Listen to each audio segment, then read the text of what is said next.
Amigos e amigas, celebramos neste fórum os 80 anos da FAO. Há 10 anos, tive o privilégio de participar da comemoração dos 70 anos dessa organização. Muito mudou nesse período.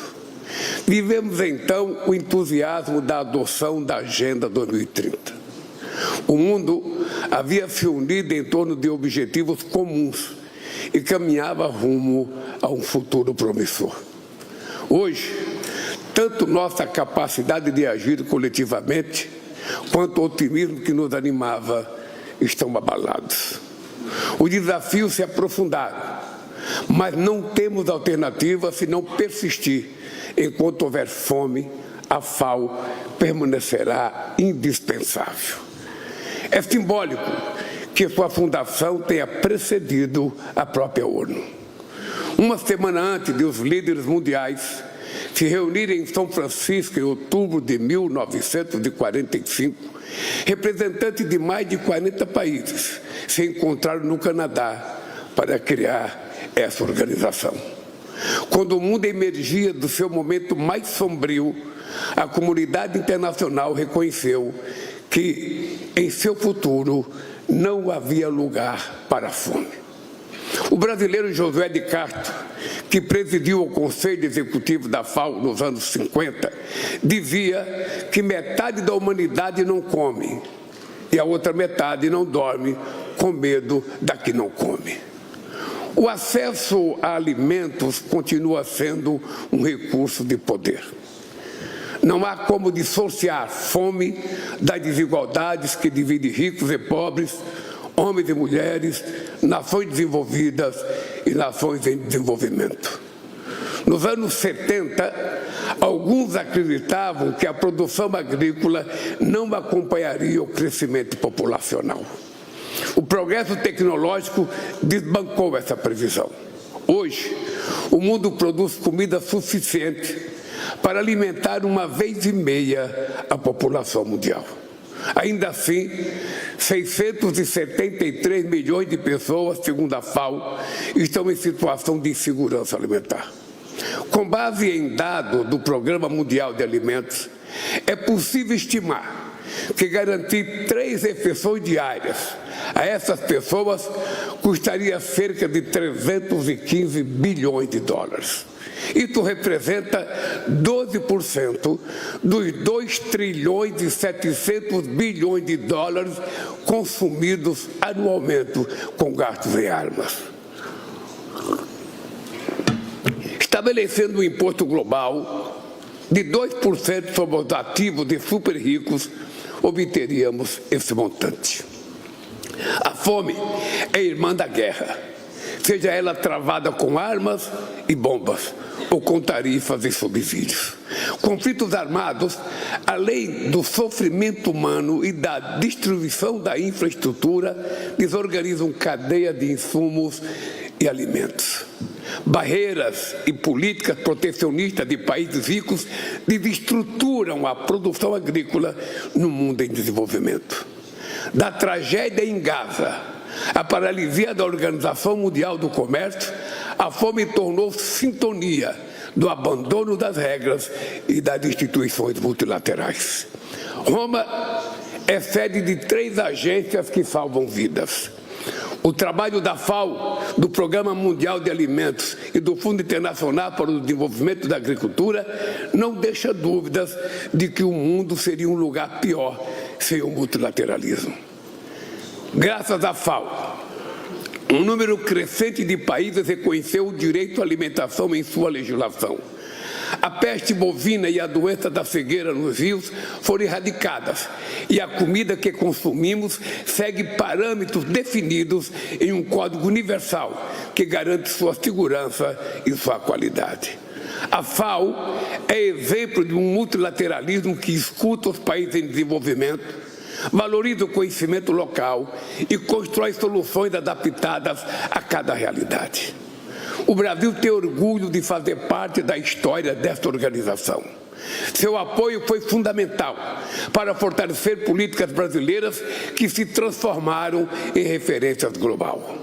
Durante seus 2 mandatos como diretor-geral, o professor José Graziano da Silva, aqui presente, contribuiu para essa fertilização cruzada. Acolhido pela FAO, nosso programa Fome Zero serviu de inspiração para o segundo objetivo do desenvolvimento sustentável. Aliando o programa de transferência de renda, alimentação escolar e fortalecimento da agricultura familiar, conseguimos tirar o Brasil do mapa da fome em 2014. O retrocesso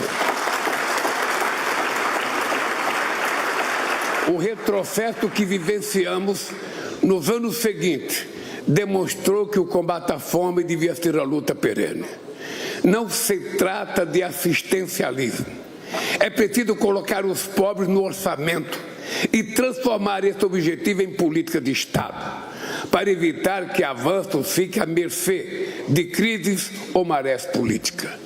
Mesmo líderes de países com orçamento pequenos podem e precisam fazer essa escolha.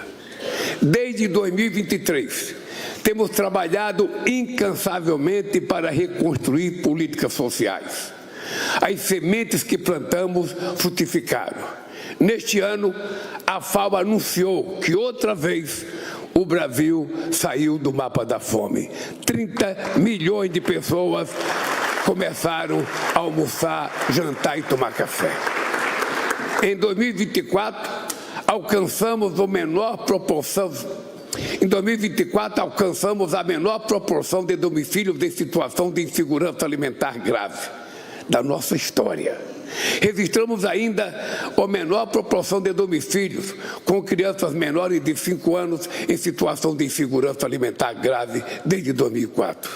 Estamos interrompendo o ciclo de exclusão. Um país soberano é um país capaz de alimentar o seu povo. A fome é inimiga da democracia e do pleno exercício da cidadania. É possível superá-la por meio de ação governamental. Mas governos só podem agir se dispuserem de meios.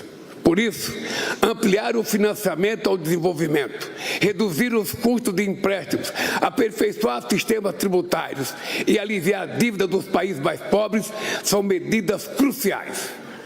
Não basta produzir, é preciso distribuir. Poucas iniciativas contribuiriam tanto para a segurança alimentar e nutricional quanto uma reforma da arquitetura financeira internacional que direcionasse recursos para quem mais precisa. A América Latina e o Caribe vivem o paradoxo de ser o celeiro do mundo e conviver com a fome. A África atravessa crescimento econômico e, ao mesmo tempo, em que registra aumento preocupante dos níveis de insegurança alimentar.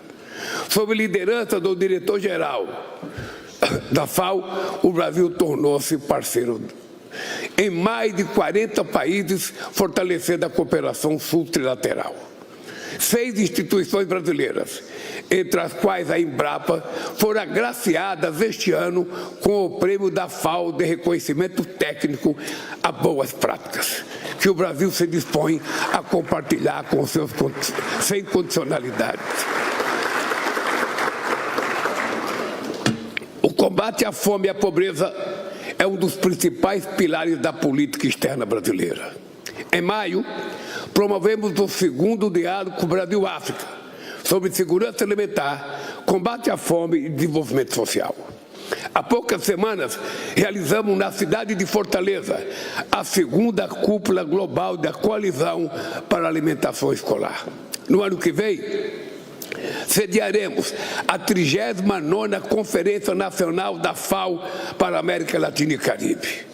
Foi desse espírito de solidariedade que nasceu a Aliança Global contra a Fome e a Pobreza. Lançada pela presidência brasileira no G20, ela já conta com 200 membros, dos quais 103 países. Hoje, inauguramos um mecanismo de apoio que impulsionará a implementação de projetos piloto em diversas regiões. Convidamos todos, mas todos mesmo, a contribuir com a iniciativa.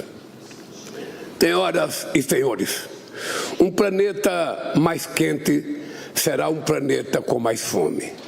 A escassez de água, a perda da biodiversidade e as catástrofes naturais afetarão a produtividade agrícola e o preço dos alimentos.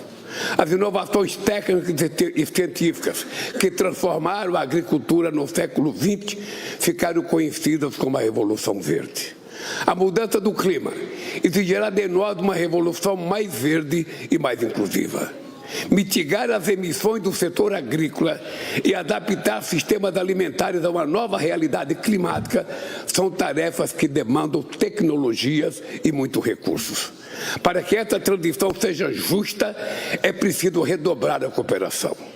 Não haverá justiça climática se o enfrentamento ao aquecimento global não caminhar lado a lado com o combate à fome e à pobreza. Entrelaçar essas duas lutas será a missão da COP30 em Belém. As contribuições nacionalmente determinadas podem se tornar veículos para a promoção da segurança alimentar e nutricional. Isso é possível fomentando a agropecuária de baixo impacto ambiental, apoiando a agricultura familiar, produzindo bioenergia como alternativa renovável e compensando quem preserva a natureza. Vamos lançar em Belém o Fundo Florestas Tropicais para Sempre, um mecanismo inovador que vai remunerar tanto quem investe quanto quem mantém a floresta em pé. A FAO será uma parceira incontornável na construção de um futuro sustentável. No Brasil, a escritora brasileira Carolina de Jesus, mulher negra, que registrou as aflições cotidianas dos moradores de uma favela em São Paulo, disse que a escravatura do mundo atual se chama fome. Nossa maior missão é concretizar a promessa inscrita na Constituição da FAO e livrar, enfim, a humanidade desse mal. Só vamos combater a fome, a pobreza e a desigualdade de forma eficaz quando os pobres deixarem de ser invisíveis para a elite política. Meus amigos e minhas amigas, eu penso que é importante cada um de nós, ao terminar esse encontro da FAO, em que comemora hoje seus 80 anos, é voltar para os nossos países com a certeza de que a fome não é simplesmente um problema econômico. A fome é, sobretudo, um problema político. É uma questão de opção. É uma questão de saber para onde vai o dinheiro que o Estado arrecada. É preciso saber se as pessoas estão pagando os tributos certos por aquilo que ganham no país. No Brasil, nós acabamos de aprovar uma lei que nenhum trabalhador que ganha até R$5.000, o equivalente a $1.000, pagará mais imposto de renda no Brasil. E aprovamos ao mesmo tempo que todas as pessoas que ganham acima de R$1 milhão por ano irão pagar um pouco mais para que a gente possa, tirar o pagamento das pessoas mais pobres. Portanto, é preciso que cada governante assuma a responsabilidade. Na hora de fazer o orçamento do seu país, na hora de discutir quanto vai para as Forças Armadas, na hora de discutir quanto vai para a diplomacia, na hora de discutir quanto vai fazer de isenção para os empresários, que benefício vai fazer, é importante lembrar que os pobres não são invisíveis. E é preciso enxergá-los, porque eles um dia nos enxergarão, e aí a gente vai pagar o preço da irresponsabilidade de não cuidar dos pobres, igualdade de condições, como se cuida do rico. Muito obrigado e boa sorte.